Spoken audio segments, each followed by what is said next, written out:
The cheering reached Theron before he saw her face. He pulled his horse to a halt at the crest of the hill, frowning at the village square below. A crowd had gathered near the old stone well, perhaps 30 people or more, their voices rising in a sound he hadn't heard from his tenants in months. Laughter. Genuine, unguarded laughter. And at the center of it all stood a woman in a simple blue dress, her dark hair escaping its pins. A child balanced on her hip, while 2 others tugged at her skirts. Theron's blood turned to ice. He knew that dress. He'd paid for it, along with everything else she owned. He knew that hair, too, though he'd only seen it properly arranged twice. Once at their wedding, once at his father's funeral 3 days later. His wife. His hidden, forgotten, deliberately invisible wife was standing in the middle of Renford Village, like she belonged there. Your Grace. His steward, Mr. Caius, rode up beside him, slightly breathless. I wasn't expecting you to take the eastern route. If I'd known, I would've. What is she doing? The words came out colder than Theron intended. Caius followed his gaze and had the grace to look uncomfortable. Ah, the Duchess. She's been... That is to say, she occasionally... Occasionally what? Visits, Your Grace. The tenants. She brings food to the Hartley family. Mrs. Hartley has been ill since the birth of her 4th. And she reads to old Mr. Pemberton, whose eyes have failed. And she organized the women to repair the schoolhouse roof after the storm last month. The men provided the labor, but she... Caius stopped himself, seeming to realize he was digging a deeper hole with every word. It's been happening for some time, Your Grace. Some time. Theron had kept Corisanda confined to the East Wing for 6 months.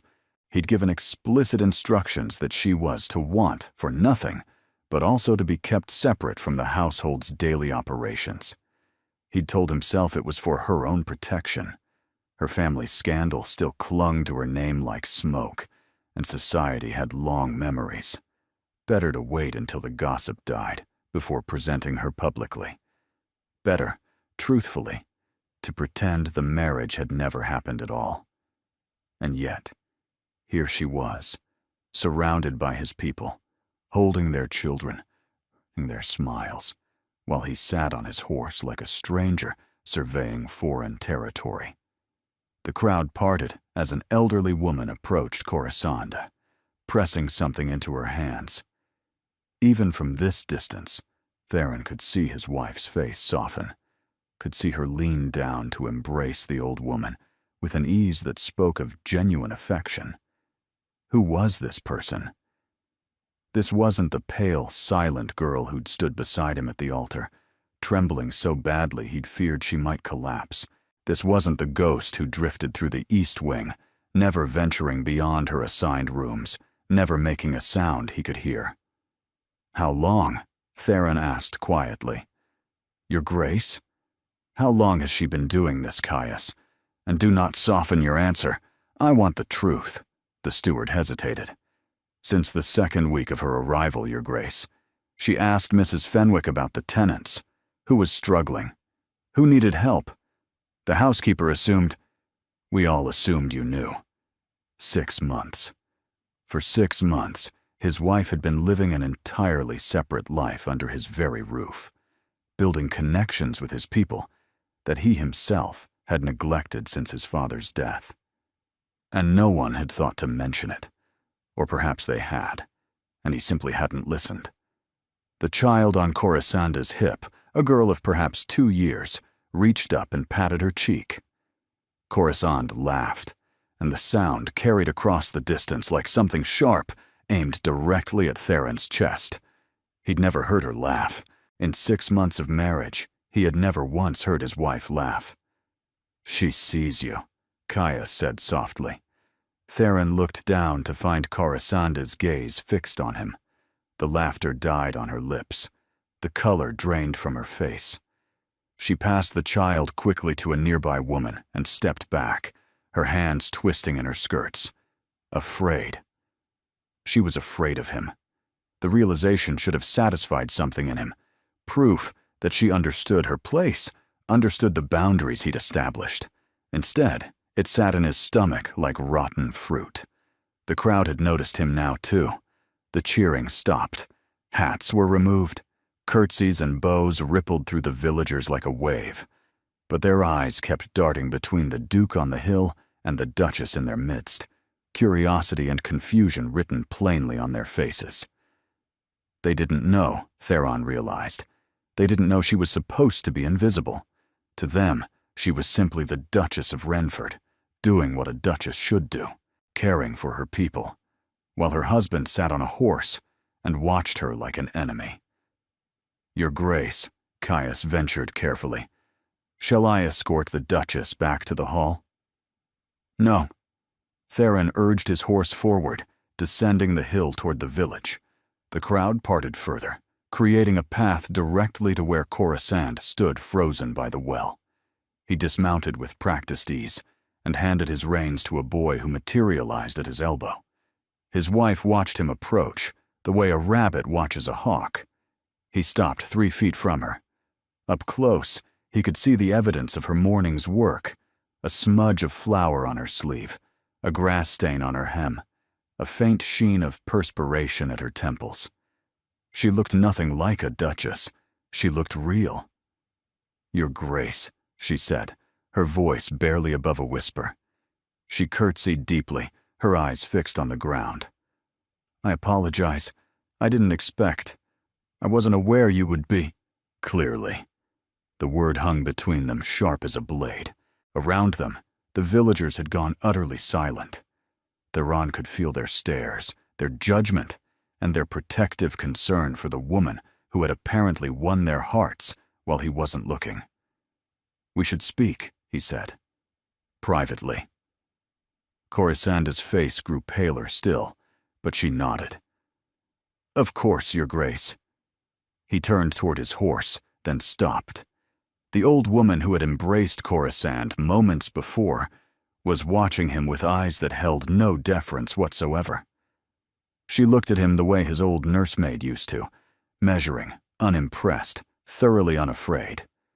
"She's a good one," the old woman said loudly. "Your lady wife. You do well to keep her close, Your Grace. We don't get many like her." The implication was clear. They got plenty like him.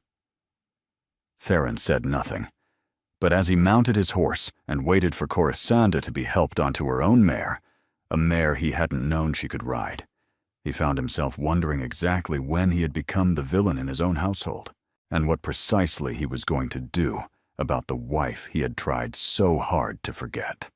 The ride back to Renford Hall stretched into an eternity of silence. Coruscant kept her mare 2 lengths behind her husband's stallion, watching the rigid line of his back and trying to calculate exactly how much trouble she had created for herself. 6 months of careful invisibility, undone in a single morning. She should have been more careful. She should have checked the roads before venturing into the village. She should have remembered that the Duke occasionally surveyed his lands, even if he never seemed to survey his wife.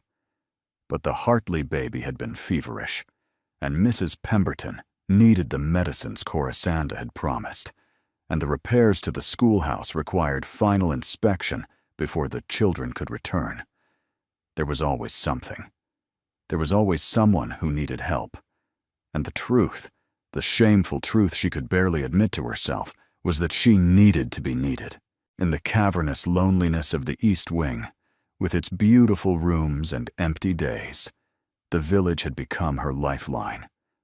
Those people, with their rough hands and warm hearts, had given her a purpose when her husband had given her nothing but elegant abandonment. Now that purpose was about to be stripped away. The hall rose before them, all gray stone and glittering windows, magnificent and cold. Theron dismounted at the front entrance rather than the stables, a clear signal that whatever conversation awaited would be formal. Official. Damning. A footman helped Coruscant down from her mare. Her legs trembled slightly as she followed her husband up the sweeping front steps and into the marble entrance hall. Mrs. Fenwick was waiting just inside, her face carefully neutral. The housekeeper had been Corissanda's first ally in this house, the one who had answered her questions about the tenants, who had looked the other way when she slipped out through the servants' entrance, who had kept her secrets when keeping them mattered. Now those secrets were ash. "My study," Theron said, not looking at either woman. "Have tea sent?" "Yes, Your Grace." Corisande followed her husband down the east corridor, past portraits of Ashford ancestors, who seemed to watch her with disapproval. She had studied those portraits during her first weeks here, desperate to understand the family she had married into. Generals and statesmen, society beauties and political wives. Not a single scandal among them. Until her. The study was exactly as she'd imagined it. Dark wood, leather chairs, shelves of books she would never be invited to borrow. Theron moved behind his desk, putting the massive piece of furniture between them like a barricade. "Sit," he said. Corisande sat in the chair across from him, her hands folded tightly in her lap. She watched him pour brandy from a crystal decanter, noted that he did not offer her any, and waited for the axe to fall. 6 months, Theron said finally, swirling the brandy in his glass. "You've been leaving the East Wing for 6 months. Yes, Your Grace. Despite my explicit instructions that you were to remain, you never explicitly instructed me to remain anywhere." The words escaped before Corisande could stop them. She saw his eyes narrow and forced herself to continue, her voice steadier than she felt. "You assigned me rooms. You said I should want for nothing. You never once said I was forbidden to leave them." The implication was clear. "Implications are not instructions, Your Grace." Something flickered in his expression. Surprise, perhaps, or grudging acknowledgement. He set down his glass with a precise click. "You've made me look a fool," he said. "My tenants adore a woman they should barely know exists. My servants have been keeping secrets from me. My own steward assumed I approved of your activities when I had no idea they were occurring. With respect, Your Grace, you made yourself look a fool." Corisande heard the words leave her mouth and felt her heart stop. This was not how invisible wives spoke to their husbands. This was not survival. But 6 months of silence had built something inside her, a pressure that demanded release. "You married me," she continued, her voice shaking now. "You brought me to this house. You gave me everything except acknowledgement, except purpose, except the smallest indication that I was anything more than an inconvenient obligation. So yes, I left my rooms. I found people who needed help. I made myself useful because the alternative was going mad in a gilded cage. And if that makes you look foolish, perhaps you should ask yourself who built the cage in the first place." Silence fell, heavy and absolute. Theron stared at her, as if seeing her for the first time. Which, Corisande realized bitterly, he probably was. "You're angry," he said slowly. "I'm tired."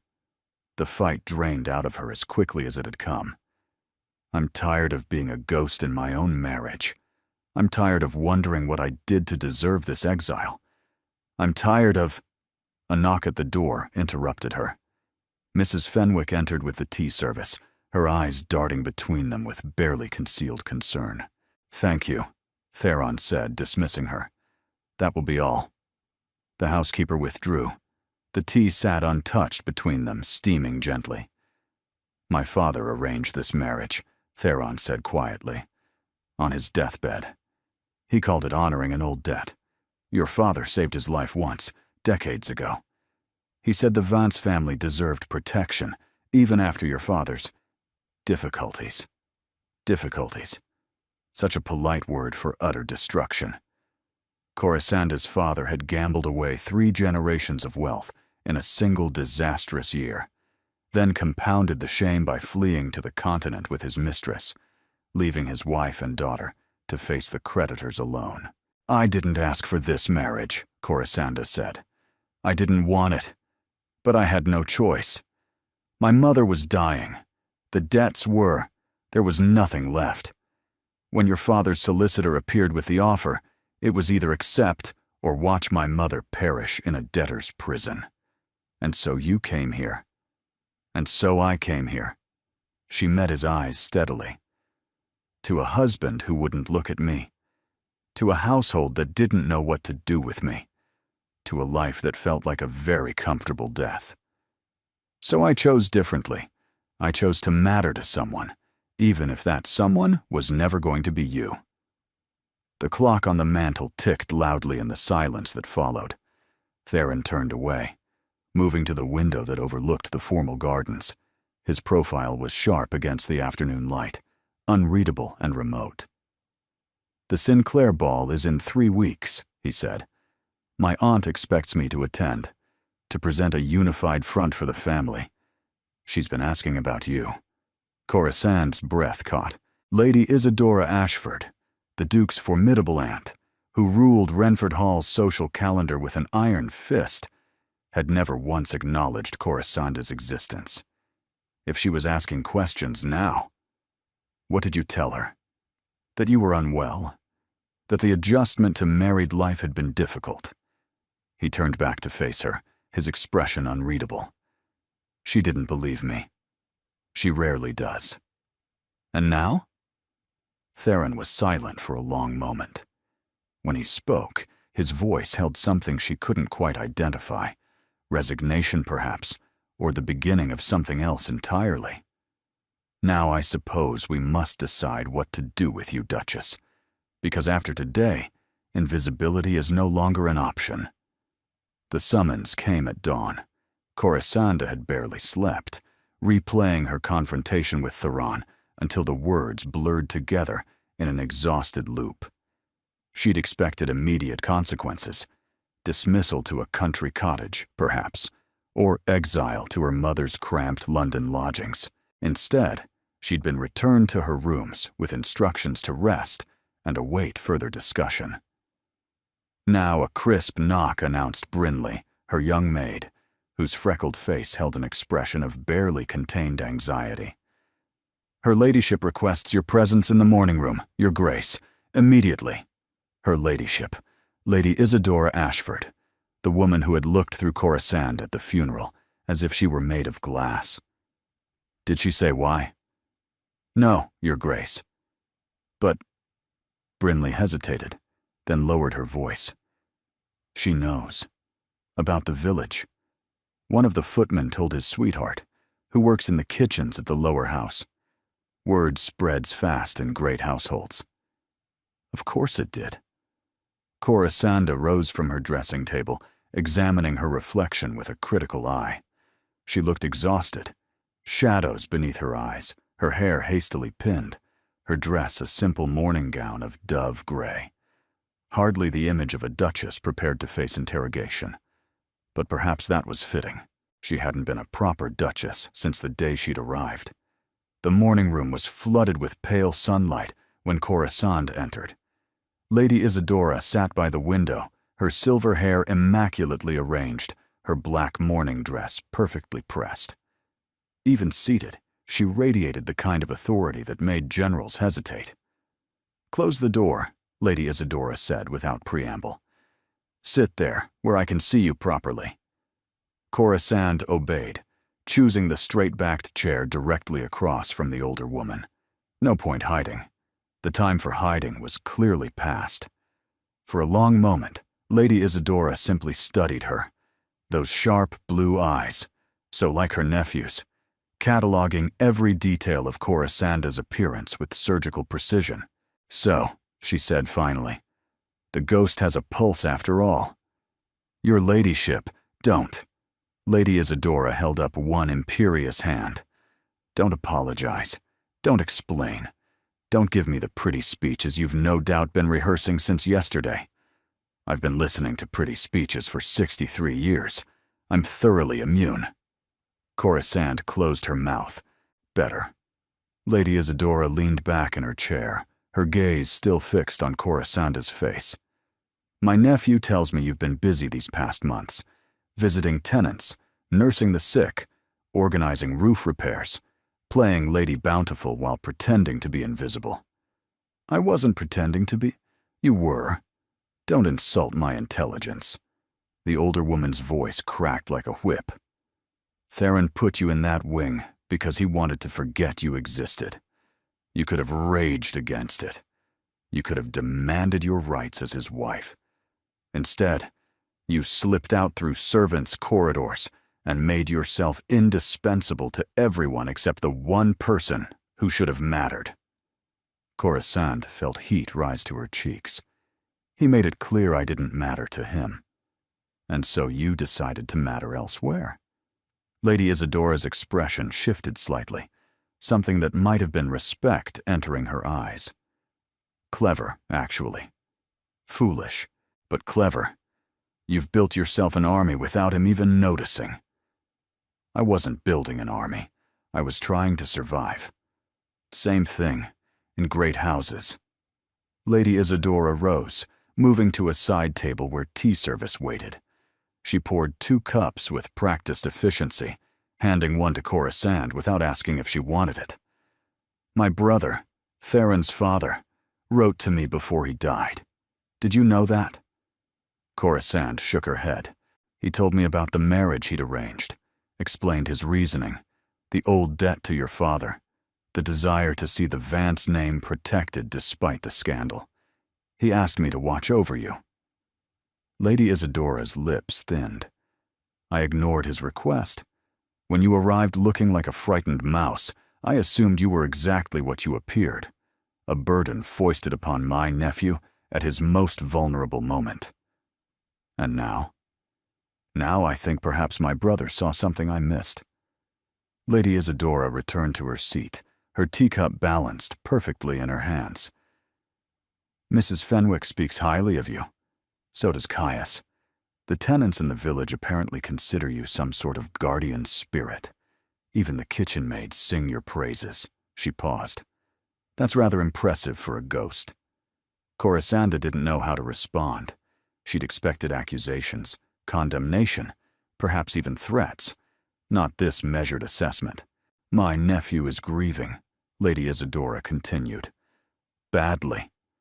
He lost his father, then found himself saddled with a wife he never wanted, an estate he wasn't prepared to manage, and a title that weighs more than he'll ever admit. He's been drowning since the funeral, and his solution has been to build walls around himself until nothing can reach him.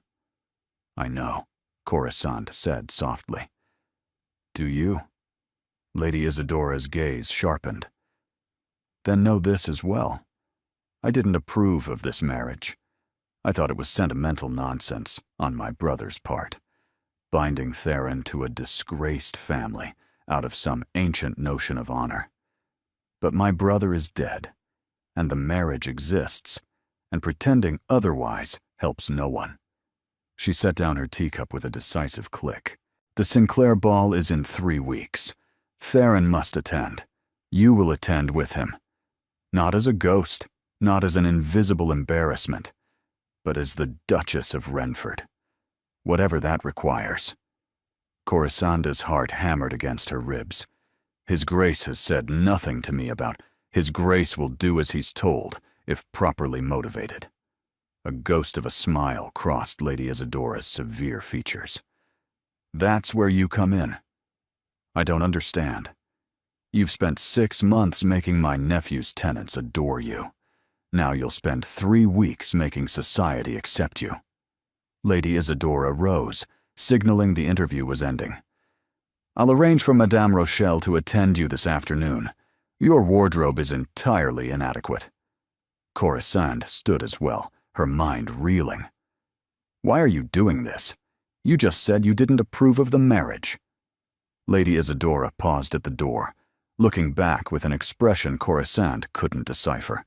Because yesterday, I watched my nephew ride into that village and see his wife for the first time. Not look at her. See her. And I saw something in his face that I haven't seen since his father died. She turned the door handle. You surprised him, Duchess. That's the first interesting thing to happen in this family in 6 months. What do you want from me? I want you to keep surprising him. Lady Isadora's voice dropped, losing some of its sharpness. And perhaps, if you're very clever and very lucky, surprise yourself in the process. She swept from the room before Corisande could respond, leaving behind the scent of rosewater and the unsettling sensation that her entire world had just shifted beneath her feet. 3 weeks until the ball. 3 weeks to transform from ghost to duchess. And somewhere in the halls of Renford, a husband who had finally seen her and had no idea what to do about it. Madame Rochelle arrived with 3 assistants, 17 trunks of fabric samples, and an expression that suggested she had dressed queens and found them wanting. "Remove the gray," she commanded, before even greeting Corisande properly. "Gray is for widows and governesses. You are neither." Corisande found herself stripped of her simple morning dress and wrapped in a silk robe, while Madame Rochelle's assistants circled her like hawks assessing prey. Measurements were taken. Colors were held against her skin. Her hair was unpinned, examined, and pronounced salvageable with proper attention. "The bone structure is good," Madame Rochelle observed, tilting Corisande's chin with cool fingers. "The complexion wants sun, but that can be managed. The posture—" She stepped back, frowning. "You carry yourself like someone expecting to be struck. I beg your pardon? Your shoulders, pulled in, protective." The modiste demonstrated, hunching slightly.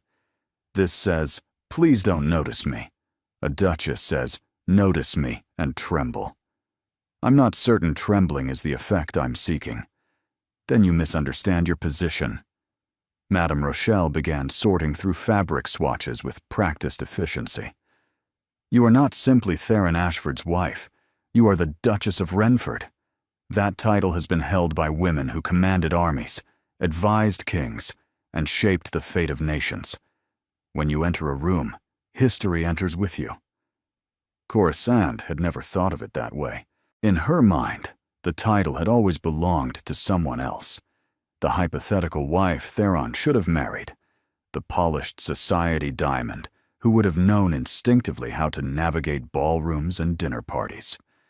Not a scandal-marked nobody who had spent 6 months befriending farmers and mending schoolhouse roofs. "Emerald," Madame Rochelle announced, holding a swatch of deep green silk against Corisande's cheek. "For the Sinclair ball. It will make your eyes unforgettable. My eyes are brown. Your eyes are amber in the right light. We will make certain the light is always right." The modiste smiled for the first time, a sharp expression that held no warmth but considerable satisfaction. "Lady Isadora has given me 3 weeks to transform you. I have performed greater miracles in less time." The hours that followed blurred into a fever dream of fabric and pins. Corisande stood on a raised platform, while gowns took shape around her.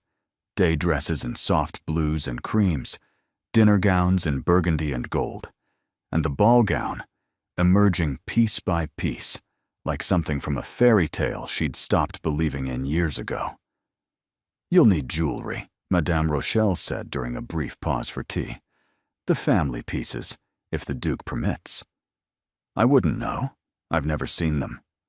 The modiste's eyebrows rose fractionally. "You've been married 6 months and haven't worn the Ashford jewels." "I haven't worn much of anything except what I brought with me." Corisande heard the bitterness in her own voice and forced it down. "The circumstances of my marriage were unusual. All marriages are unusual, Duchess. The trick is making them appear otherwise."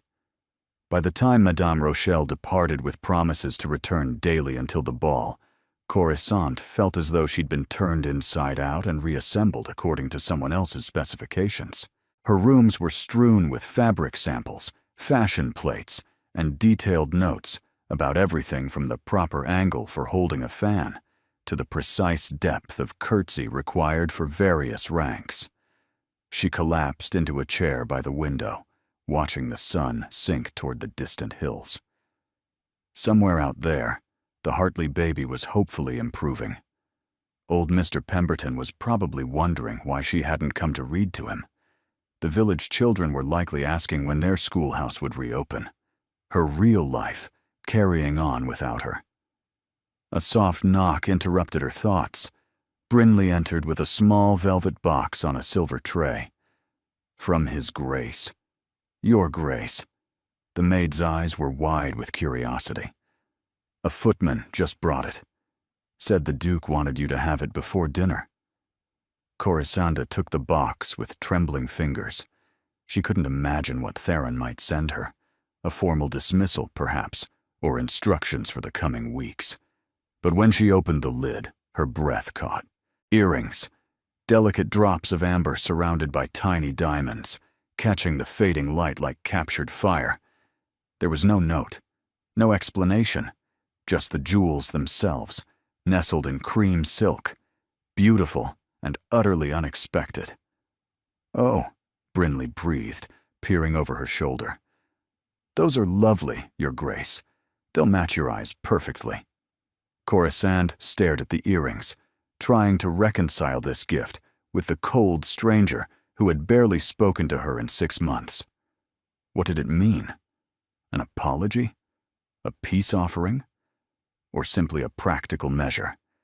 The Duchess of Renford required appropriate adornment, nothing more. She closed the box carefully, her heart racing with something she refused to name. She touched the velvet again before setting it aside, wondering what tomorrow would bring and whether she dared to hope. 3 weeks until the ball. And suddenly, everything felt terrifyingly possible. The transformation began in earnest the following morning. Lady Isadora appeared at breakfast with a schedule that made military campaigns look casual.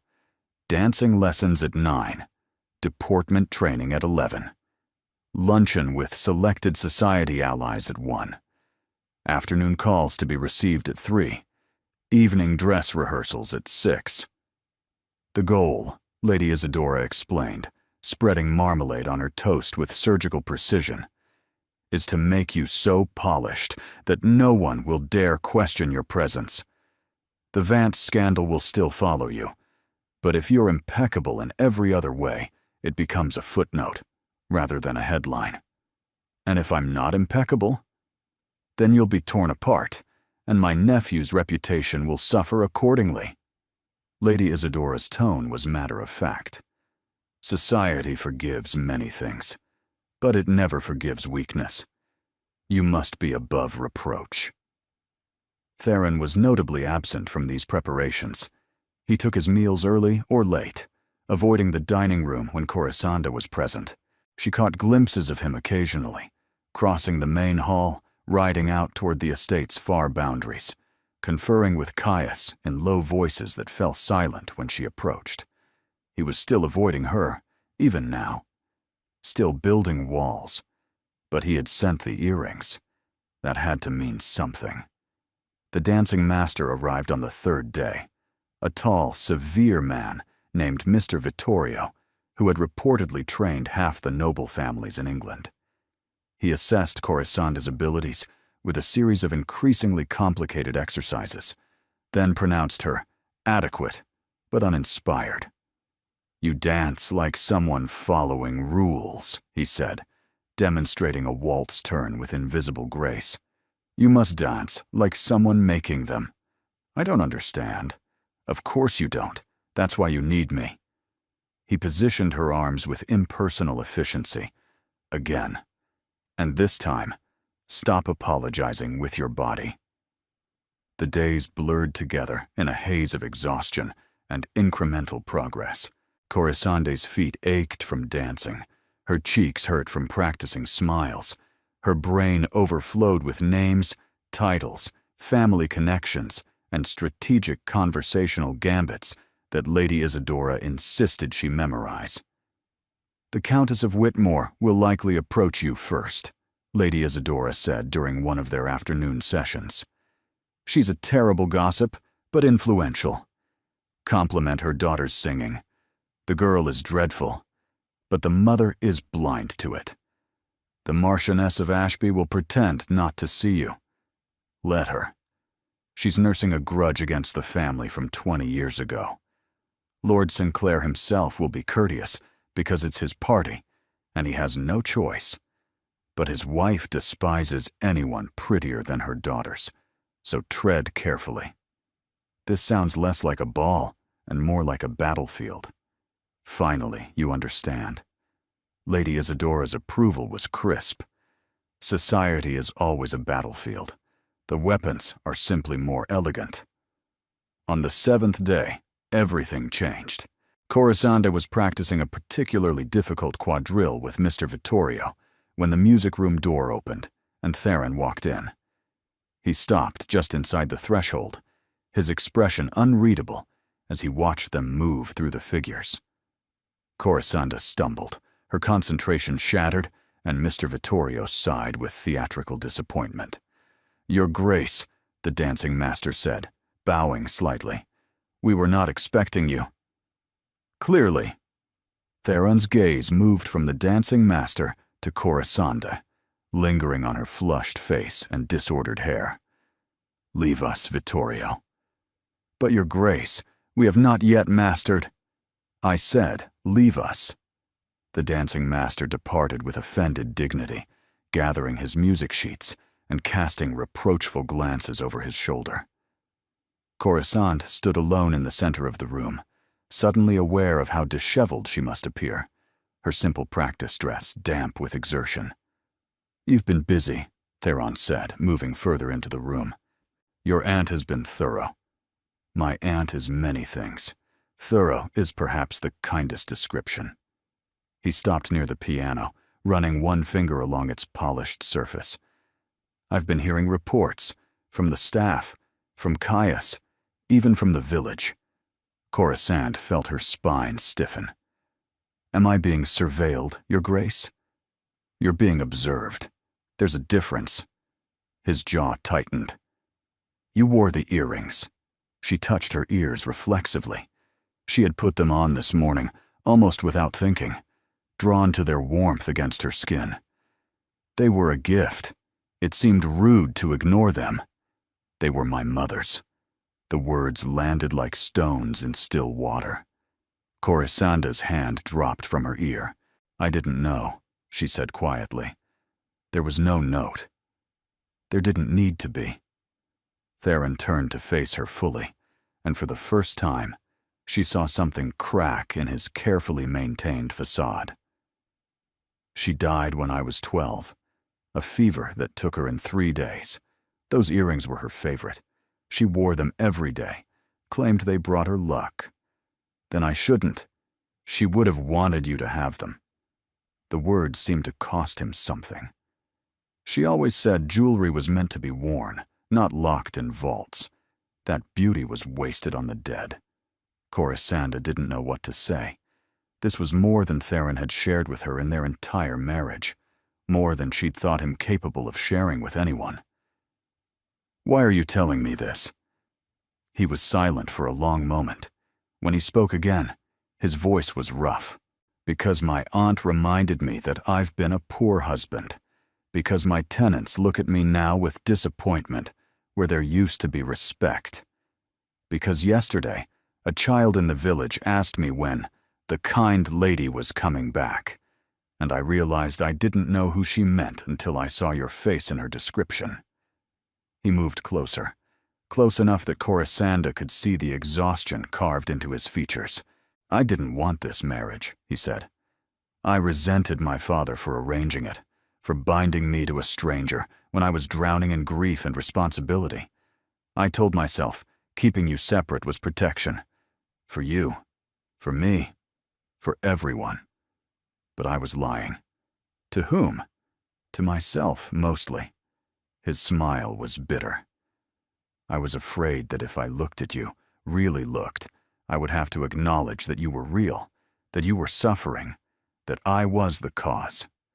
Corisande felt tears prick at her eyes and forced them back. You weren't the only one building walls. No, but I built mine first. He reached out, almost touching her face, then pulled back as if burned. The ball is in 2 weeks. My aunt tells me you're ready, or nearly so. Is she right? I don't know. I've never done anything like this before. Neither have I. His laugh was quiet, self-deprecating. Attended balls, yes. But escorted a wife? Presented her to society as my chosen partner? That's entirely new territory. We're both navigating blind then. So it seems. His eyes met hers, and something passed between them. Not warmth, not yet, but the possibility of warmth. Perhaps we might navigate together, if you're willing. Corisande thought of the earrings against her skin, of the mother who had worn them with joy, of the son who had kept them locked away until now. I'm willing, she said. But I have a condition. His eyebrow rose. You're negotiating with me? I learned from the best. Your aunt is a formidable teacher. That earned her almost a smile. Name your condition. When this is over, when the ball is behind us and society has rendered its verdict, I want the truth. About why you really married me. About what your father said. About what happens next. She held his gaze steadily. No more walls. No more hiding. If we're to be partners in this, I need to know what I'm partnering with. Theron studied her for a long moment, his expression shifting through emotions too complex to name. You ask a great deal. I've waited 6 months. I think I've earned it. The silence stretched between them, sharp and crystalline. Then, slowly, Theron extended his hand. Agreed, he said. After the ball, the truth. All of it. Corisande took his hand, feeling the warmth of his palm against hers for the first time since their wedding day. She didn't know what the truth would reveal. But finally, she felt brave enough to find out. The second week of preparations brought unexpected changes. Theron began appearing at meals, not just occasionally, but consistently, taking his place at the head of the table, while Corisande sat at the opposite end, and Lady Isadora presided over conversations from the middle. At first, the silence was painful, broken only by the clink of silverware and Lady Isadora's pointed observations about society gossip. But gradually, tentatively, words began to fill the gaps. The south pasture needs draining before winter, Theron said one evening, addressing no one in particular. Caius says the flooding last year cost us 3 calves. Mrs. Hartley mentioned the same concern, Corisande replied, surprising herself. Her husband's fields border the pasture. They've been worried about the runoff. Theron looked at her. Really looked, the way he had in the music room. You know the Hartleys? I know most of your tenants, Your Grace, the ones in the lower village at least. Lady Isadora's fork paused midway to her mouth. And what else did the tenants say? About the estate's management? It was a trap, Corisande knew. Anything she said could be used against her, evidence that she'd been meddling where she didn't belong. But Theron's expression held genuine curiosity, rather than accusation, so she answered honestly. They respect your family. Your father was well loved. They still speak of him with affection. But they worry that you're stretched too thin. The steward handles the daily concerns, but the tenants miss seeing their lord. They want to know you care. I do care. They need to see it. Theron was quiet for the remainder of the meal, but the next morning, Caius reported that the Duke had ordered a full inspection of the drainage situation to be conducted personally rather than delegated. Small victories, Corisande thought, but victories nonetheless. The thaw continued in unexpected ways. She found books appearing in her sitting room, volumes of poetry and philosophy that she hadn't requested, but discovered she wanted to read. When she mentioned enjoying a particular type of biscuit at tea, the kitchen began producing them daily. Her favorite flowers appeared in vases throughout the East Wing, refreshed every morning without comment. She said nothing about these gifts, and Theron never claimed credit for them. But they both knew. On the 10th day, he found her in the library. Corisanda had discovered the vast room during her first week at Renford, but she'd been too intimidated to linger. Now, with Lady Isadora napping, and Mr. Vittorio dismissed for the day, she'd slipped inside to explore the towering shelves properly. "You're reading Castellan." Theron's voice came from behind her, making her jump. Most people find him impenetrable. She clutched the book to her chest, heart racing. "I didn't hear you come in." "You were absorbed." He moved closer, examining the spine of her chosen volume. "The Architecture of Memory. That's his most difficult work." "I'm only partway through. Some of the arguments seem deliberately obscure." He believed that accessible writing was lazy writing, that readers should work to understand him. Theron reached past her to pull another book from the shelf. This might help. His earlier essays, where he develops the concepts more gradually. Their fingers brushed as he handed her the book. Neither of them pulled away immediately. "You've read all of these?" Corisanda asked, glancing at the thousands of volumes surrounding them. "Most of them. My father believed in comprehensive education. I spent half my childhood in this room." His voice softened with memory. He would read aloud to me in the evenings. Poetry, mostly. Sometimes philosophy when I was older. He said books were the only friends that never disappointed you. That sounds lonely. It was, but also safe. Theron moved to one of the tall windows, his profile silhouetted against the afternoon light. "After my mother died, I retreated here. Books couldn't leave me, couldn't die unexpectedly. Couldn't." He stopped himself, jaw tightening. "Couldn't hurt you," Corisande finished softly. "Yes." She set down both books and approached him carefully, the way one might approach a wounded animal. "Is that why you kept me away? Because letting me close meant risking another loss." Theron turned to face her, and she saw the answer in his eyes before he spoke it. "Partly. And partly because I didn't know how to be a husband. My father was devoted to my mother. Utterly, completely devoted. When she died, a piece of him went with her. He never recovered. Not really. He spent the rest of his life mourning what he'd lost." His voice dropped. "I didn't want that. I told myself that if I never cared, I could never be broken. And instead, you broke yourself preemptively." The words were harsh, but true. Theron flinched as if struck. "I've been cruel to you," he said quietly. "Not through violence or anger, but through absence, through treating you as if you didn't exist. That was unforgivable." "Then don't ask for forgiveness. Ask for a second chance." His eyes searched her face. "Would you give me one? After everything?"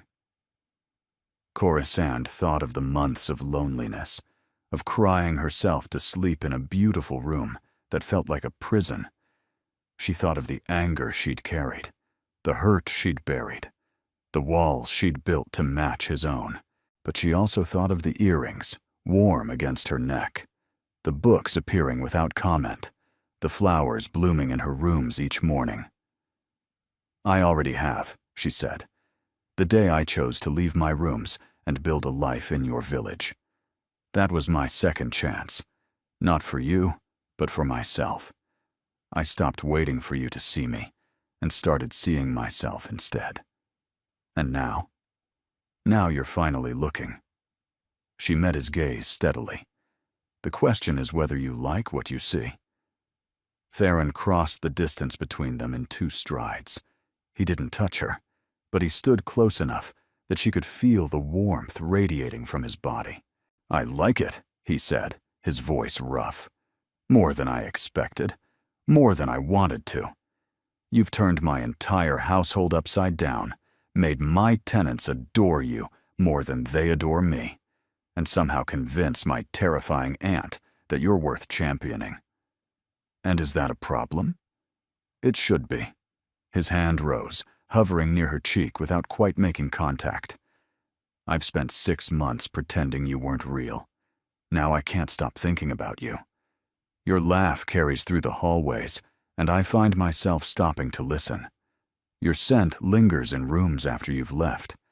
I see your handwriting on the household accounts. Yes, I know you've been helping Mrs. Fenwick, and I spend far too long staring at the loops of your letters. Corasanda's breath caught. That sounds almost like... Don't say it. His voice was strained. Not yet. It's too soon. We've barely begun. But his hand finally made contact, brushing a strand of hair from her face with trembling gentleness. The touch sent fire racing down her spine. The ball is in 4 days, he said. After that, everything changes.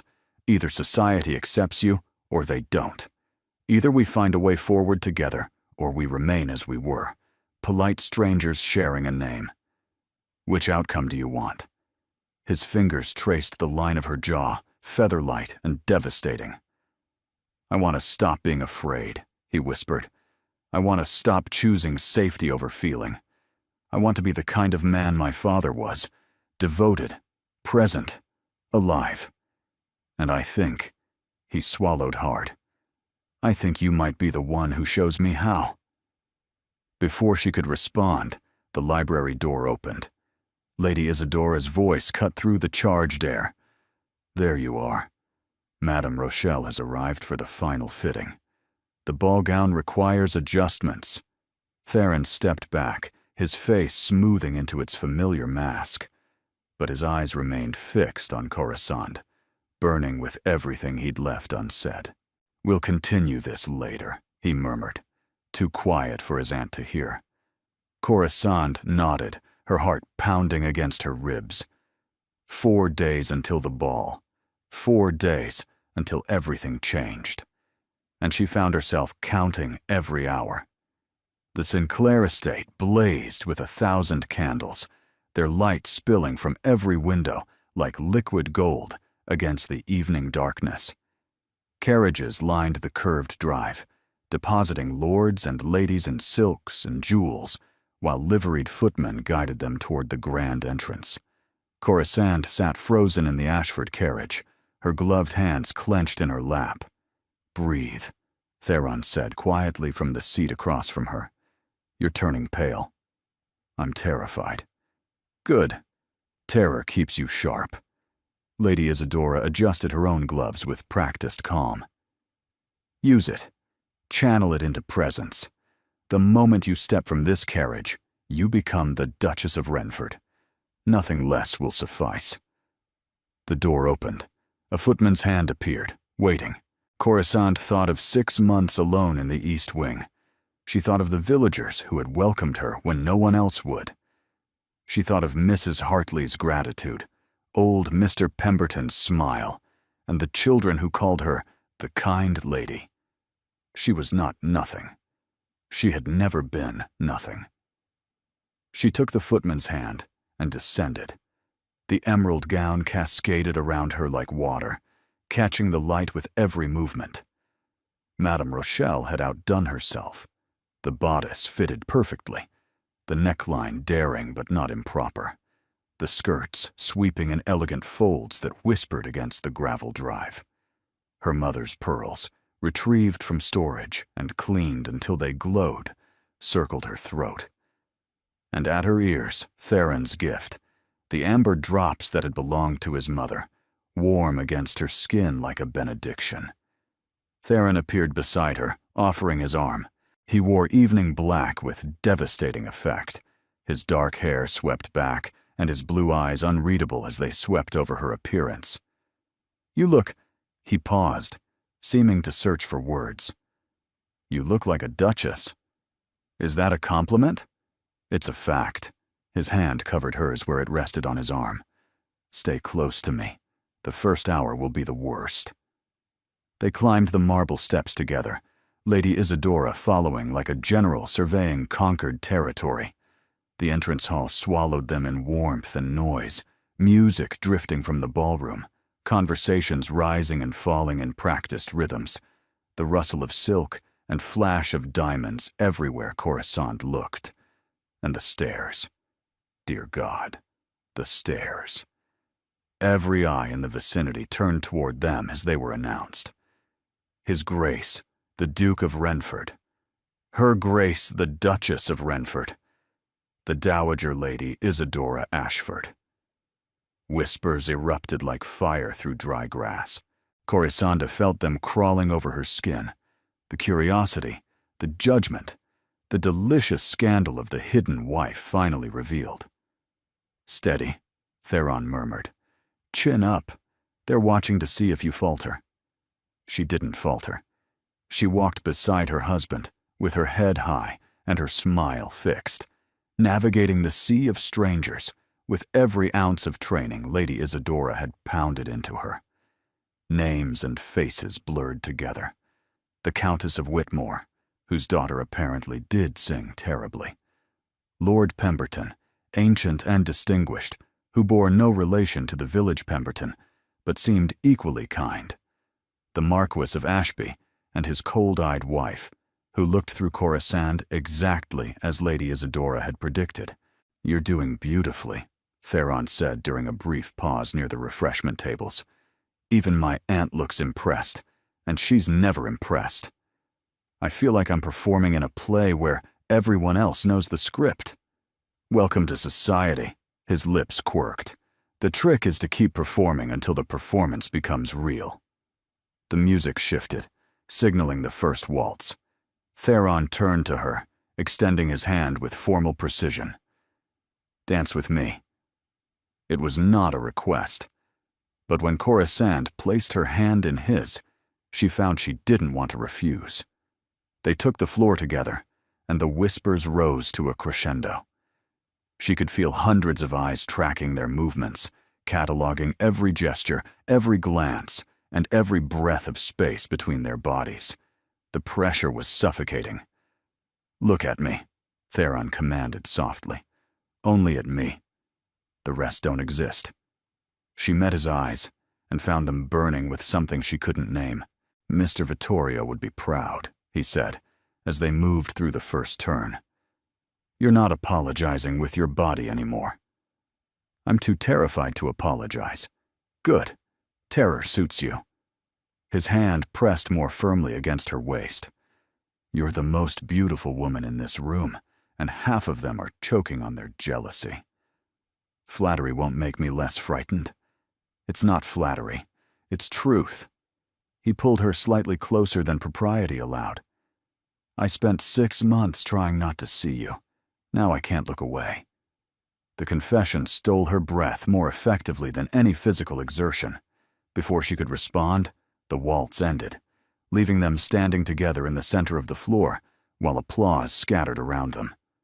Well, a new voice purred, cutting through the moment. Isn't this touching? Corisanda turned to find a woman approaching. Tall, blonde, exquisitely dressed in silver silk that made her look like a winter goddess. Her smile was sharp enough to draw blood. Lady Venetia, Theron said, his voice cooling several degrees. I didn't expect to see you here. Didn't you? After all those letters I sent, begging you to reconsider your hasty marriage? Lady Venetia's gaze swept over Coruscant with deliberate insolence. Though I suppose I understand now. The Vance girl is prettier than I expected, considering her family's circumstances. The words landed like blows. Coruscant felt the attention of nearby guests sharpening, scenting blood. Lady Venetia and I were acquainted before my father's death, Theron said quietly, positioning himself slightly between Coruscant and the approaching threat. There was an informal understanding that my father's illness rendered moot. Moot! Lady Venetia's laugh was crystalline and cruel. Such a polite way of saying you abandoned me for a disgraced nobody, whose father fled the country with his mistress and left his family to starve. The ballroom had gone very quiet. Corisande could feel the scandal spreading outward, like ripples in poisoned water. "My father's sins are not mine," she heard herself say, her voice steadier than she felt. "And I was never starving. But thank you for your concern, Lady Venetia. It's touching that you care so deeply about the circumstances of strangers." Something flickered in Lady Venetia's eyes. Surprise, perhaps, or grudging respect. "She has claws," the woman observed, turning to Theron. "How delightful. You always did prefer challenges to conveniences." Her smile sharpened further. "But claws won't protect her when the rest of society learns what I know. About her mother's debts, about her brother's gambling, about every desperate measure the Vance family took to survive before you swooped in with your convenient rescue." "You will say nothing," Theron said, his voice dropping to something dangerous. "Whatever grievances you harbor against me, they do not justify attacking an innocent woman." "Innocent?" Lady Venetia's laugh rang out. "Oh, Theron, no one in this room is innocent. Least of all you." She swept away before either of them could respond, leaving devastation in her wake. The whispers resumed immediately, louder and more vicious than before. Corisande saw heads bent together, fans fluttering, eyes sliding toward her with renewed speculation. "We should leave," she whispered. "No." Theron's grip on her arm tightened. "If we leave now, she wins. We stay. We dance. We smile. We prove she cannot touch us." "Can't she?" His jaw clenched. "Not if we don't let her." But as they rejoined the crowd, Corisande couldn't shake the feeling that something terrible had just been set in motion, and there was nothing she could do to stop it. They stayed until midnight, performing normalcy with exhausting determination.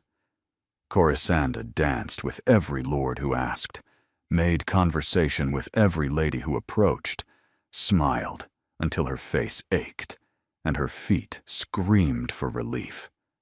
Lady Isadora remained nearby like a watchful guardian, deflecting the worst of the gossip with surgical precision.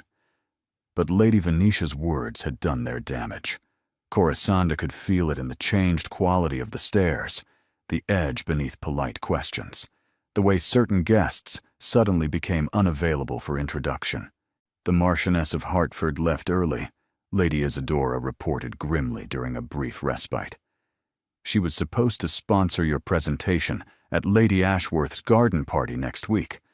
I suspect that invitation will be quietly withdrawn." "Because of what Lady Venetia said?" "Because society loves scandal more than it loves justice." Lady Isadora's expression hardened. "Venetia Marchwood is a viper, but she's a connected viper. Her father controls half the influential salons in London. If she's decided to destroy you, she has the resources to try." Theron appeared at Corisande's elbow, his face grim. "The carriage is ready. We've stayed long enough." The ride home was silent.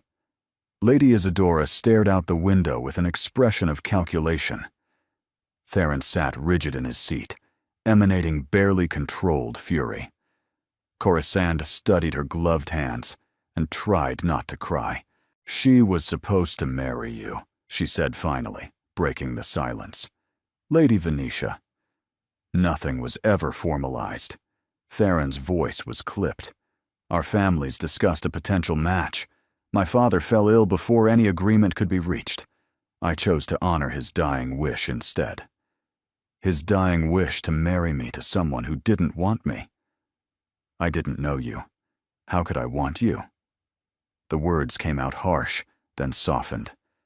"I didn't know anything except that I was losing my father and being forced into decisions I wasn't ready to make." Venetia represented continuity, expectation, the path I'd always assumed I would follow. And then suddenly, everything changed. "So, I'm the change you didn't choose. You're the change I'm choosing now." Theron leaned forward, capturing her hands in his. Whatever Venetia threatens, whatever she reveals, it doesn't alter what I've learned these past weeks. You are not your father's mistakes. You are not your family's scandals. You are Corisande Ashford, Duchess of Renford, and I will not let anyone take that from you. The carriage arrived at Renford Hall before Corisande could respond. They descended in silence, the tension between them crackling like lightning before a storm. Lady Isadora retired immediately, pleading exhaustion. The servants melted away with practiced discretion.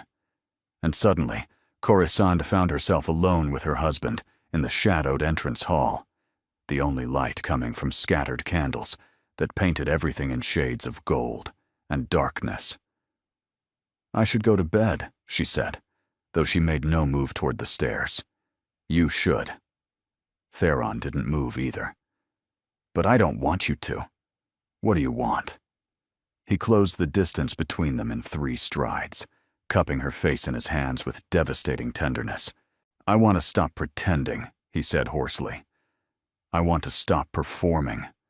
I want one moment, just one, where we're not Duke and Duchess, not scandal and salvation, not anything except 2 people who are terrified and hopeful and achingly uncertain about everything. Theron, tell me to stop, and I will. Tell me this is too fast, too dangerous, too soon after everything we've been through. Tell me anything, and I'll listen. But don't ask me to pretend I don't feel this anymore, because I can't. I'm done hiding from you, Corisande. I'm done hiding from myself." His thumbs traced her cheekbones, feather-light and reverent. His eyes searched hers with desperate intensity. "What do you feel?" she whispered. "Everything. Nothing. I don't know how to name it." His forehead dropped against hers. "When Lady Venetia attacked you tonight, I wanted to destroy her. Not because you're my wife and my honor demanded it. Because you were hurt, and I couldn't bear it. Because the thought of anyone causing you pain makes me want to raze entire cities." "That seems excessive." "It is." His laugh was broken. "But it's true. You've become necessary to me somehow, without my permission, without my understanding. I spent 6 months trying to make you invisible, and instead, you became the only thing I see." Corisande reached up, tracing the sharp line of his jaw with trembling fingers. "I see you too," she said softly. "The grief you carry, the fear you hide. The man beneath the title who's so afraid of loving that he forgot how to live. I see all of it, Theron, and I'm not running. You should. I'm broken in ways that might never heal. Then we'll be broken together." She rose on her toes, closing the impossible distance between them. "That's what marriage is supposed to mean. Not perfection, not performance. Just 2 imperfect people choosing each other anyway. Corisande, kiss me." The words came out steadier than she felt. "Stop thinking about scandal and expectation and everything that should keep us apart. Just kiss me like you mean it." He didn't hesitate. His mouth found hers with hunger he'd been suppressing for weeks, or perhaps years, perhaps his entire carefully controlled life. The kiss was nothing like the chaste contact at their wedding. This was consuming, devastating, and a claiming that left no room for pretense. Corisande melted against him, her hands fisting in his lapels, her body arching into his warmth. She tasted champagne and desperation, felt his hands slide into her carefully arranged hair and destroy Madame Rochelle's artistry without apology. When they finally broke apart, gasping, his eyes were wild. "Tell me to stop," he said raggedly. "Never." He kissed her again, deeper this time, backing her against the wall of the entrance hall, with an urgency that made her dizzy. Her pearl necklace pressed cold against her heated skin. The amber earrings swung with every movement. "We should," she managed between kisses. "Not here," he agreed, pulling back with visible effort. "Not like this. Not when you deserve candlelight and softness and all the romance I never gave you. I don't need romance. I need you. You have me." His voice cracked on the words. "You've had me for weeks. I was just too much of a coward to admit it." They stood wrapped together in the shadowed hall, hearts pounding in unified rhythm. "Tomorrow," Theron said finally. "Tomorrow, we face whatever Venetia throws at us. Tomorrow we decide what comes next. But tonight, we stop being afraid." "Yes," he kissed her forehead, her eyelids, and the corner of her mouth. "Tonight, we begin." The scandal broke 3 days later. Corisanda was taking breakfast alone. Theron had risen early for estate business. Lady Isadora was indisposed. When Mrs. Fenwick entered, with an expression that promised nothing good. "Your Grace, there's been a development." She held out a newspaper, already folded to the relevant page. Corisanda took it with numb fingers, already knowing she wouldn't like what she found. The headline screamed, "The Duke's Desperate Bride. Scandal, debt, and deception." In the Ashford marriage, the article was devastatingly thorough. It chronicled her father's ruin in excruciating detail. The gambling debts, the failed investments, the flight to the continent with his mistress. It described her mother's humiliation, her brother's continuing failures, the family's slide from respectability into disgrace. But worse, far worse, was the insinuation that Corisanda had deliberately entrapped the grieving Duke. Sources close to the family suggest that Miss Vance pursued his Grace with calculated determination, exploiting his vulnerable state following his father's death. The late Duke's deathbed arrangement has raised questions about undue influence and potential manipulation. The newspaper crumpled in Corisanda's hands. "There's more, Your Grace." Mrs. Fenwick's voice was gentle. "Lady Isadora received a letter this morning. 3 of the families who had planned to call on you this week have sent regrets. And the garden party invitation has been withdrawn. Yes, I expected that." "What shall I tell His Grace?" Corisanda set down the ruined newspaper and rose with mechanical precision. "Tell him nothing. I'll speak to him myself." But Theron found her first. He burst into her sitting room without knocking. The same newspaper clenched in his fist, his face twisted with fury. "Venetia." He spat the name like poison. "She fed them every detail. She's been planning this since the ball. It doesn't matter who. Of course it matters. She's destroyed your reputation out of spite, out of petty, vindictive spite, because I chose you over her. You didn't choose me. Your father chose me. That's what the article says, and that's what everyone believes." Corisanda heard the flatness in her own voice and couldn't summon the energy to change it. "I'm the desperate nobody who trapped you into marriage through manipulation and timing. That's a lie." "Is it?" She turned to face him, feeling something crack inside her chest. "You didn't want to marry me. You said so yourself. Your father arranged everything while you were drowning in grief, and I accepted because I had no other options. The facts aren't lies, Theron. Only the interpretation is wrong." "Then we correct the interpretation. We fight back. How?" The word exploded out of her. "How do we fight this? Lady Venetia has connections, resources, allies.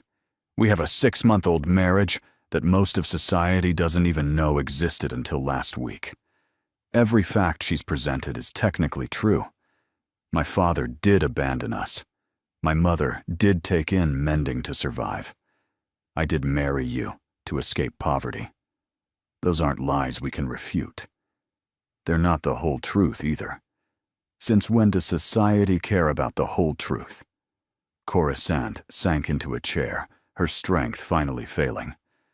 "They care about entertainment, about scandal, about watching people fall so they can feel better about their own miserable lives. and I've given them everything they wanted." Theron knelt before her, capturing her hands in his. His eyes were fierce, desperate. "Listen to me. I don't care what society thinks. I don't care what Venetia says. The only opinion that matters is mine, and I know who you are." "Do you?" "We've known each other for 6 months, Theron. We've actually spoken for less than 3 weeks. You know the version of me that appeared after I stopped hiding. You don't know the scared, angry, desperate girl I was before. Then show me. Show me all of it. I'm not afraid. You should be." Tears spilled down her cheeks despite her efforts to contain them. "Because that girl is still inside me, and she's screaming that this was always going to happen, that I was foolish to hope, that no amount of dancing lessons or beautiful gowns could change who I fundamentally am. And who are you? Nobody." The word came out broken. "I'm nobody, Theron, a disgraced gentleman's daughter pretending to be a duchess.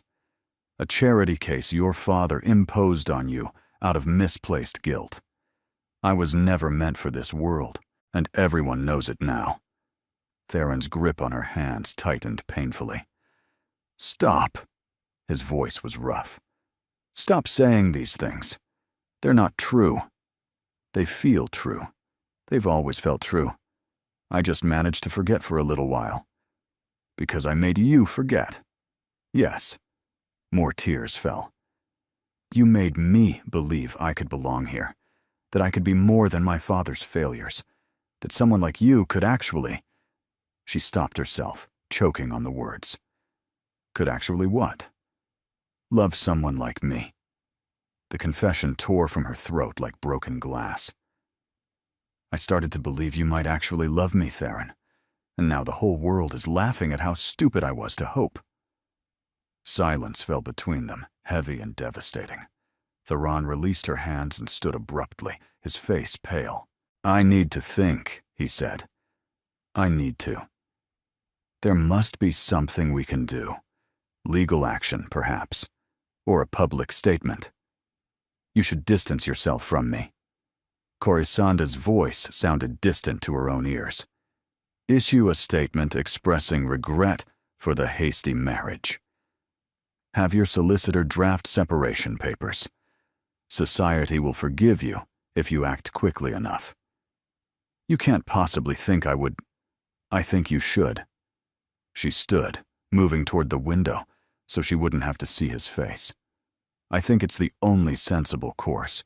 Your title, your family's reputation, everything you've worked to maintain. It's all at risk because of me, because of my father's sins, and my family's disgrace, and my own foolish hope that I could escape my past. Corisande, please go." Her voice cracked. "Please, just go. Let me think. Let me figure out what to do." She heard him behind her, felt his hesitation, his warring impulses. Then footsteps, retreating. The door opening and closing. She was alone. Corisande stood at the window for a long time, watching the estate grounds blur through her tears. The gardens she'd never walked, the stables she'd never visited, the village where people had loved her before they knew who she really was. Tomorrow, those villagers would read the same newspaper. Tomorrow, they would learn about her father's mistress and her mother's mending and every humiliating detail Lady Venetia had chosen to expose. Tomorrow, even the kind lady would be a scandal. She didn't remember deciding to leave. But somehow, an hour later, she found herself standing in her rooms, a small bag packed with essentials, a letter to Theron written and sealed on her writing desk. "I'm sorry," the letter said.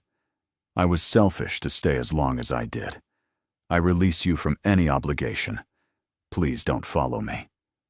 The servants' corridor was empty at this hour, the back entrance unguarded. Within minutes, Corisande was outside, walking toward the village road with nothing but her bag and her shame. She didn't look back.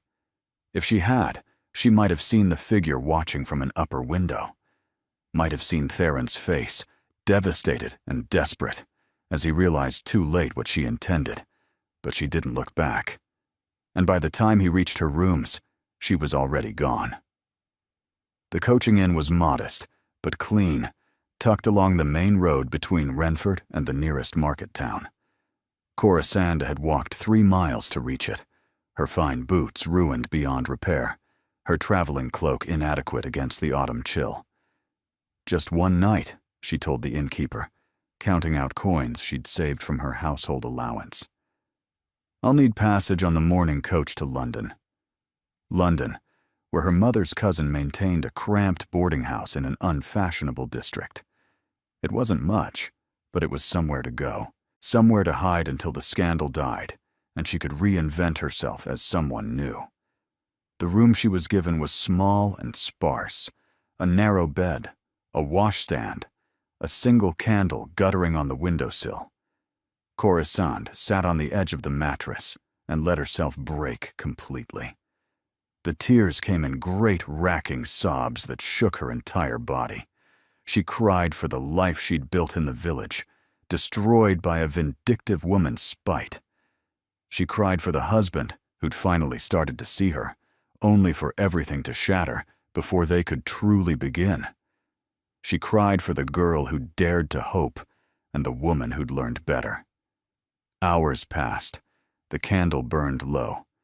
Corisande lay in the darkness, empty and exhausted, waiting for the morning coach that would carry her away from everything. The pounding on her door came just after midnight. "Corisande!" Theron's voice, raw and desperate. "I know you're in there. The innkeeper told me. Open this door, or I swear to God, I'll break it down." She didn't move. "Corisande, please!" His voice cracked on her name. "Please don't shut me out. Not now. Not after everything. Go home, Theron." Her voice emerged hoarse from crying. "There's nothing left to say." "There's everything left to say. Everything I should have said months ago. Everything I was too much of a coward to admit until I walked into your rooms and found you gone." The door handle rattled. Wood creaked under pressure. "I read your letter," he continued through the barrier between them. "You released me from obligation. But you can't release me from this, from what I feel. That's not something you get to decide alone. What you feel is temporary. It'll fade once the scandal settles. What I feel is permanent. It's carved into my bones. It's the reason I rode 3 miles in the dark, half mad with terror that I'd lost you completely." His voice dropped to something barely audible. "It's love, Corisande. I love you, and I'm not letting you run away from that." The words hit her like physical blows. She pressed her hands against her eyes, trying to stop the fresh tears. "You don't mean that." "I've never meant anything more in my entire life." Another rattling of the handle. "Let me in. Let me say this to your face. Let me prove it." She rose slowly, crossing to the door on trembling legs. Her hand hovered over the latch for a long moment. Then she opened it. Theron stood in the narrow hallway, disheveled and wild-eyed. His hair was uncombed. His coat was askew. He looked like a man who'd been through a war. "You're here," he breathed, as if he hadn't quite believed it until now. "You found me. I'll always find you." He stepped inside, closing the door behind him, never breaking eye contact. "You can run to London. You can run to the continent. You can run to the ends of the earth, and I will follow. That's what love means. That's what I should have understood from the beginning. Theron, let me finish." He took her hands, holding them like something precious. "I've spent my whole life afraid of loss, afraid of feeling, afraid of caring about anything or anyone who might be taken from me. And when my father arranged our marriage, I saw you as another threat, another person who could hurt me if I let you close. So I built walls. I kept you invisible. I told myself it was protection, when really it was cowardice. You had reasons, I had excuses." His grip tightened. But these past weeks, watching you become the heart of my estate, seeing the way my tenants look at you, learning who you really are beneath the circumstances that brought you here, those excuses started crumbling. And when I kissed you in the entrance hall, they collapsed entirely. He raised her hands to his lips, pressing desperate kisses against her knuckles. I love you, he said again, the words reverent and raw. Not despite your past, because of it. Because you survived things that would have broken lesser people. Because you took a cage I built and turned it into a kingdom. Because you showed me what courage looks like when I'd forgotten how to be brave. Corisanda was crying again, but these tears felt different. Cleaner somehow. The scandal will pass. Scandals always do. And even if it doesn't, even if we spend the rest of our lives being whispered about and excluded, I don't care, as long as we spend them together. Your reputation means nothing without you. He cupped her face in his hands, wiping tears with his thumbs. I spent 6 months protecting a reputation while destroying my marriage. I won't make that mistake again. Lady Venetia is going to learn what happens when you attack someone I love. His expression hardened momentarily. My solicitors are already preparing a response. We have allies she doesn't know about. The Countess of Whitmore, surprisingly. She despises Venetia even more than she despises scandal, and my aunt has connections Venetia can only dream of. I don't want you fighting battles for me. Then fight them with me. He pressed his forehead against hers. That's what I'm asking, Corisande. Not to rescue you. You don't need rescuing. Just to stand beside you. To face whatever comes together. To be the husband I should have been from the beginning. She closed her eyes, feeling his breath warm against her skin. I'm scared. So am I. His voice was tender. But I'm more scared of losing you than of anything society could do to us. What if it doesn't work? What if everything falls apart? Then we fall apart together. And we rebuild together. That's marriage. That's love. That's what my father understood when he arranged this match. Not that you needed saving, but that I did. You're my salvation, Corisande. You always were. She opened her eyes to find his burning with sincerity and fear and desperate hope. I love you, she whispered. I've been trying so hard not to, but I do. Then come home with me. He kissed her softly, reverently. Come home, and let me spend the rest of my life proving I deserve you. She answered him with a kiss of her own, fierce and tearful and full of everything she'd been too afraid to feel. Yes, she said against his lips, take me home. They returned to Renford Hall at dawn, both exhausted, but somehow lighter. Lady Isadora was waiting in the entrance hall, her expression impossible to read. She surveyed them slowly, Corisande's ruined boots, Theron's disheveled appearance, the way their hands remained clasped between them. So, she said finally, you found her. I found her. And she agreed to return. She agreed to stay. Theron's voice was firm, permanently. Whatever comes next, we face it together. Lady Isadora's gaze shifted to Corisande. Is this true? Yes, your ladyship. Even knowing what society is saying, even knowing what they'll continue to say. I stopped caring about society's opinion when I realized my husband's was the only one that mattered. Corisande felt Theron's hand tighten around hers, and his opinion seems favorable. Something shifted in Lady Isadora's severe features, not quite softening, but something close. Sit down, she commanded, gesturing toward the nearby drawing room. Both of you. We have matters to discuss. They sat together on the settee, still holding hands. Lady Isadora took the chair across from them, her posture rigid, but her expression thoughtful. I've been busy while you were chasing your wife across the countryside, she said to Theron. Letters were sent, favors were called. The Countess of Whitmore and I have a long history. She owes me several debts, and I've decided to collect." "What kind of debts?" Corisande asked. "The kind that matter." Lady Isadora's smile was thin. "By tomorrow morning, a counter-narrative will begin circulating. One that emphasizes your devotion to the tenants, your tireless work on behalf of the estate, and the tragic circumstances that forced a good woman into a difficult marriage. That's manipulation. That's society." Lady Isadora waved a dismissive hand. "You're not lying. Everything being said is true. We're simply ensuring it's said loudly enough to drown out Lady Venetia's poison." "And Venetia herself?" Theron asked. "We'll find that her invitations are suddenly less forthcoming.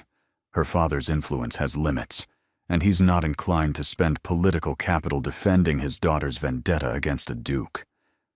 Lady Isadora's expression sharpened. "I've also had a very productive conversation with her mother. It seems Lady Venetia neglected to mention certain details of her past. Details the Marchioness would prefer remained private." Corisande felt a chill. "You're blackmailing her." "I'm providing incentive for discretion." Lady Isadora's tone was pleasant, but her eyes were steel. "There's a difference. By week's end, Lady Venetia will discover that pursuing this scandal further carries costs she's unwilling to pay. I don't want to win through threats and manipulation. Then you'll lose." Lady Isadora leaned forward, her gaze intense. "Listen to me, Duchess. Society is not a meritocracy. The good do not triumph simply by being good. If you want to survive, you must be willing to fight with the weapons available. That doesn't make you a bad person. It makes you a realistic one." Theron spoke before Corisande could respond. "She's right. I wish she weren't, but she is. Venetia chose to attack you with gossip and manipulation. We can choose to respond in kind, or we can watch while she destroys everything you've built." "What I built was real," Corisande said quietly. "The relationships with the tenants, the work in the village, none of that was manipulation. And none of it will disappear." Lady Isadora's voice gentled slightly. "In fact, it's your greatest advantage. The people who know you, actually know you, will speak on your behalf. Mrs. Fenwick has already rallied the household staff. Caius has sent word to the tenant families. Even old Mr. Pemberton dictated a letter describing your kindness." She paused. "Real connections trump fabricated scandal, given enough time. And in the meantime, we weather the storm." Lady Isadora rose, signaling the conversation was ending. "There's a gathering at Ashford Manor next month. My home, not this one. I'm inviting every family that matters. They'll come because I ask. And while they're there, they'll meet the real Duchess of Renford. Not the caricature in the newspapers. The real woman. You'd do that for me? I'm doing it for my nephew." Lady Isadora's gaze moved to Theron, something complicated passing between them. "He spent 6 months half alive. These past weeks I've watched him return to himself. If you're the cause of that resurrection, then you're family, and I protect my family." She swept from the room without waiting for a response, leaving Corisande and Theron alone. "She terrifies me," Corisande admitted. "She terrifies everyone." Theron pulled her closer, pressing a kiss to her temple. "But she's on your side now. That matters more than you know. Is it over? The worst of it? Probably not." His honesty was gentle. "There will be whispers for months. Some doors will remain closed. But the worst is behind us, I think. And whatever comes next, we face it together. Together." He kissed her properly then, slow and sweet. I liked the sound of that. The gathering at Ashford Manor took place on a crisp October afternoon, the grounds ablaze with autumn color. Corisande descended the main staircase in a gown of deep burgundy velvet, her hair arranged simply, and her mother's pearls at her throat. No elaborate styling, no excessive adornment. Lady Isadora had insisted that authenticity was her greatest weapon. "Let them see who you really are," she had commanded. "That's worth more than any costume." The guests had been arriving for an hour, carriages depositing lords and ladies in the curved drive. But unlike the Sinclair ball, these faces were curious rather than hostile, drawn by Lady Isadora's formidable reputation and the whispered promise of witnessing something significant. Theron waited at the base of the stairs, watching her descend with an expression that made her breath catch. "You look beautiful," he said, taking her hand. "You look nervous." "I am nervous." He lifted her hand to his lips. "But not about you. About whether I deserve to stand beside you." Before she could respond, Lady Isadora appeared, resplendent in silver silk. "It's time. Everyone is gathered in the great hall. Theron, you know what to do." He nodded, offering Corisanda his arm. Together, they walked toward the murmur of voices. The great hall fell silent as they entered. Perhaps 50 guests watched from clusters around the room, the cream of local society, supplemented by several notable London families. Corisande recognized some faces from the Sinclair ball, though their expressions were notably less hostile. Theron led her to the center of the room, then turned to address the assembled guests. "Thank you all for coming," he began, his voice carrying with practiced ease. "I know there's been considerable speculation about my marriage these past weeks, some of it accurate, much of it deliberately misleading." A ripple of interest passed through the crowd. "I'm not here to defend my wife against lies. She needs no defense. Instead, I want to tell you what I've learned over the past 6 months, about duty, about love, and about the difference between the two." He turned to face Corisanda, taking both her hands in his. "I married this woman without knowing her. I kept her hidden away, convinced I was protecting us both from scandal. I was wrong about everything. While I hid in my study, nursing grief and resentment, she built relationships with every family on my estate. She nursed the sick. She educated the children. She earned more love in 6 months than I had in a lifetime." His voice roughened with emotion. "When I finally saw her, truly saw her, I realized my father hadn't burdened me with an obligation. He'd given me a gift, the greatest gift of my life." He released one of her hands, reaching into his pocket. "I'm not asking you to forget her family's history. I'm asking you to see her clearly, as I finally learned to see her. As the woman who transformed my household. As the Duchess who earned that title through deeds, not birth. As my wife, whom I love more than I ever thought possible." He withdrew a ring, not the simple band she'd worn since their wedding, but something new, a sapphire surrounded by diamonds, catching the afternoon light like captured stars. "I gave you a loveless wedding," he said, his voice quiet now, meant for her alone, though everyone listened. "Let me give you a true declaration instead." He dropped to one knee before the assembled guests, gasps rippling through the room. "Corisanda Ashford, Duchess of Renford, keeper of my heart, will you do me the honor of remaining my wife?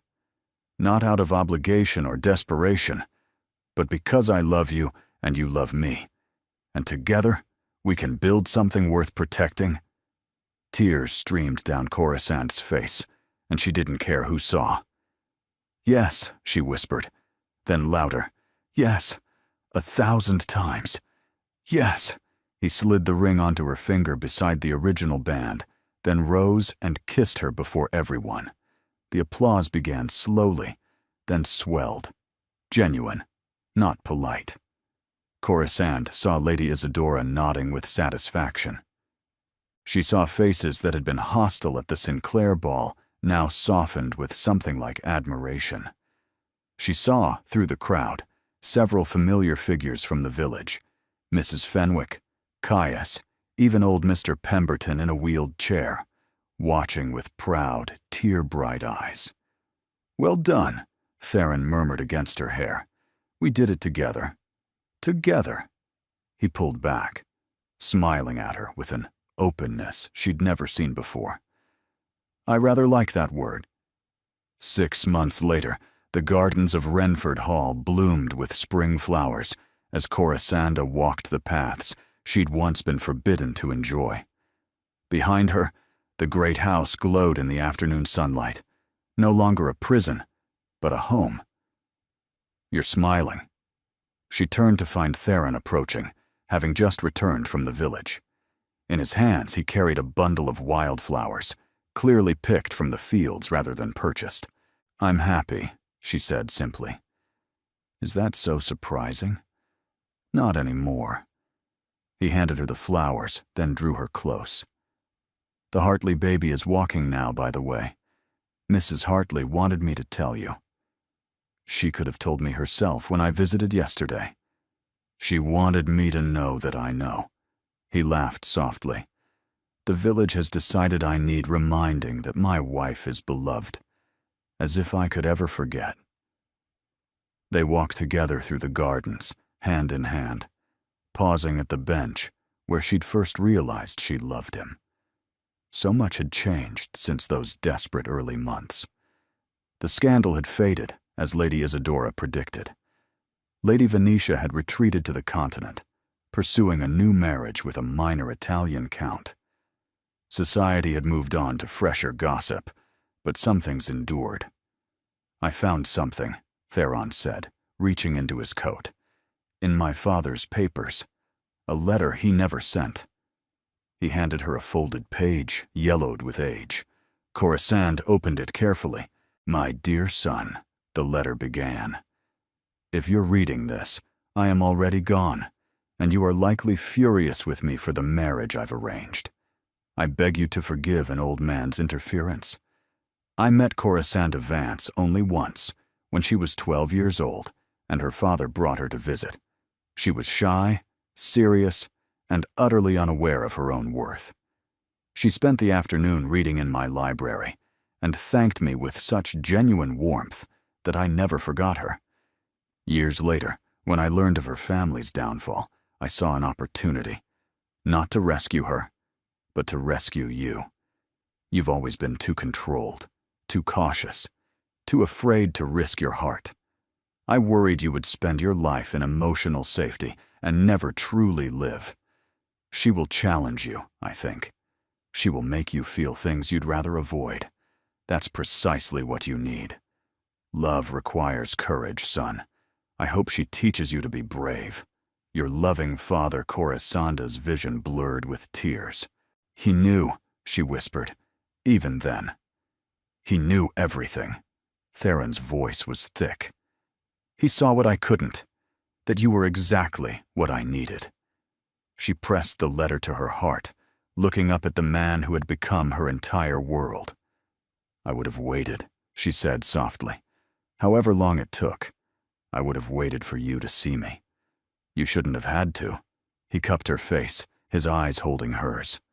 "But I'm grateful every day that you did." He kissed her there in the spring sunlight, surrounded by flowers and promise, and a future neither of them had dared to imagine. And somewhere, perhaps, an old duke smiled.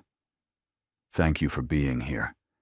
You are the reason these stories exist, because you believe in love that chooses courage over convenience, in characters who fight for happiness despite the odds, in endings that feel earned and true.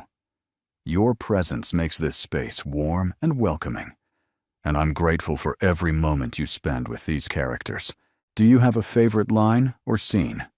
Your engagement helps me understand what moves you, what keeps you listening, and what kinds of stories to create next.